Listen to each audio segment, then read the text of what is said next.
اهلا وسهلا بحضراتكم. انا دكتور احمد المصري، استشاري جراحه المناظير والسمنه. النهارده ضيفتي استاذه ساميه. النهارده هي بطل الحكايه ما شاء الله. ممكن نحكي للناس بقى عملنا العمليه ونزلنا قد ايه أنا سامية من المملكة العربية السعودية. عملت العملية مع دكتور أحمد في شهر 7 يوم 28، يعني تقريبا لي سنة و5 شهور. ما شاء الله تبارك الله. أول كان وزني تقريبا 103، ما شاء الله الآن يعني وصلت في الستينات فضل الله تعالى، ثم بفضل الدكتور أحمد. جدا صراحة استفدت من العملية.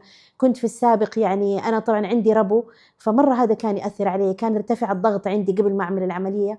الآن بعد العملية ما شاء الله تبارك الله ما عاد صار عندي ارتفاع في الضغط، والربو ما شاء الله خف كثير بفضل الله تعالى. كنت ما شاء أعاني الله. من آلام في الركب.